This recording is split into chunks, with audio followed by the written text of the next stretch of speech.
আলাইকুম রহমতুল্লাহ। আলহামদুলিল্লাহ, সকল প্রশংসা আল্লাহরই। মানুষ মানুষ চায় না কোনো মানুষ সুখে থাকুক।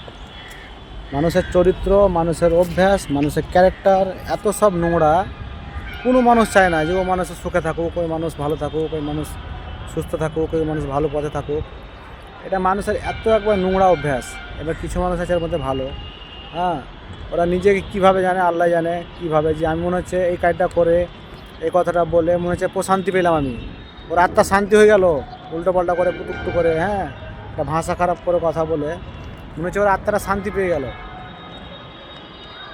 আগে পিছু কিছু বুঝলে না, কিছু একটা হট করে বলে বসে থেকে গেল। এই হচ্ছে ব্যাপার দুনিয়ার মানুষের অবস্থা। আল্লাহ সবকে হেফাজত করুক, আল্লাহ সবাইকে হেদায়েত দান করুক। আলহামদুলিল্লাহ, আমি এখন আছি উপস্থিত দিল্লিতে এসেছি মাদ্রাসা এইচ জামিয়া সালাফিয়া নীল বানাতের পক্ষ থেকে এসেছি। ইনশাল্লাহ আল্লাহর পথে এসেছি।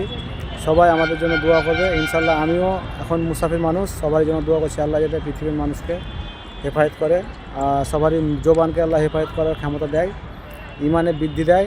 আল্লাহু আমিন। আসসালামু আলাইকুম রহমতুল্লাহ।